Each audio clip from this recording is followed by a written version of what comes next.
Kwa majina naitwa Mohamed Shabani Mkenge, mbunge wa jimbo hili la Bagamoyo.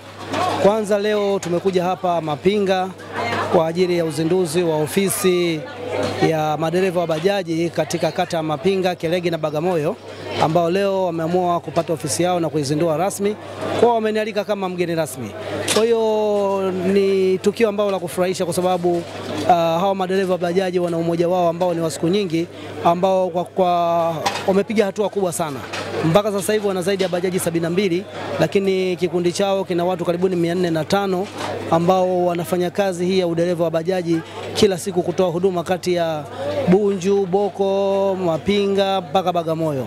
Kwa kweli kazi kubwa wanaifanya, na vile vile wamepiga hatua kubwa kwa sababu wana kikundi chao ambacho kimenunua viwanja kwa ajili ya wanachama 150 ambao ipo katika kata ya Fukayosi Bagamoyo.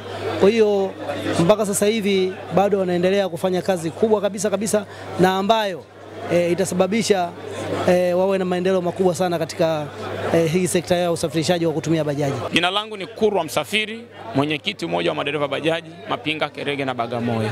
Kwanza kilichotusukuma ni serikali yetu kurudisha mikopo ile ya 10%. Tumeona kama serikali imerudisha mkopo, na sisi kama vijana tumeona tuna wajibu wa kujiratibu.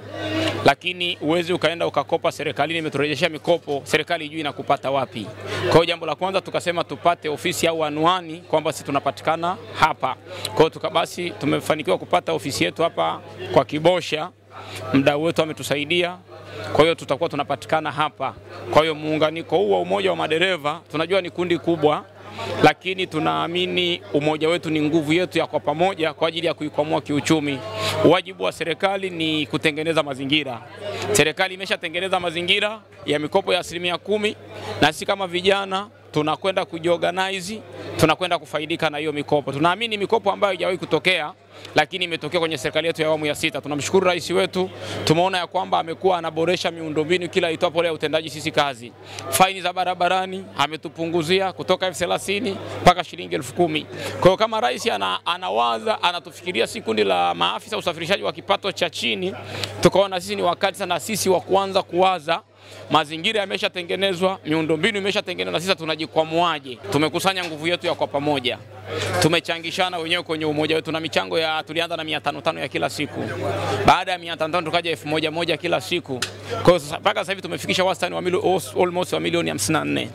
Kwa sababu kupitia milioni 54 tunamwezesha dereva wetu kwamba milioni 1 kama na milioni 1.5 tunakwenda anakopa bajaji hivyo kwa mmoja. Kwa hiyo mpaka sasa hivi kwenye kundi chetu tuna bajaji 72 ambao tumewezesha madereva wetu. Kwa na malengo yetu tumesema si kama kikundi mpaka tunafika mwaka 2026 na 27 kila dereva tu tumemfikia amemiliki bajaji yake. Tumtoe kwenye maisha ya kumtegemea bosi, kumiliki bajaji yake mwenyewe. Lakini tunakuja tuna eneo lingine, madereva wetu tunatambua wengi ni wapangaji. Sisi kama kikundi tukakaa kwa pamoja, tukaazimia tunawezaje kujikwamua kutoka kwenye hili eneo. Tumekwenda mahali tumepata pesa, tumenunua viwanja 250 hapo Fukayosi. Kwa hiyo kwa awamu ya kwanza tuna madereva 250 ambao tunakwenda kuwapa viwanja. Lakini vile vile tuna SACCOS ndogo ambayo iko ndani ya kikundi itakuwa inawasaidia madereva. Dereva wetu leo badala ya kwenda kukopa mahali 100,000, 200,000 kwenda kupigwa picha vitu vyake vya ndani, atakuwa anakopa kwenye chama chetu 100,000 kwa 110,000. Kwa hiyo kwa mtu ambaye anahitaji bajaji tumeshafika kiwango cha kumwezesha milioni 1, yeye akaongezea milioni 1 na 200,000.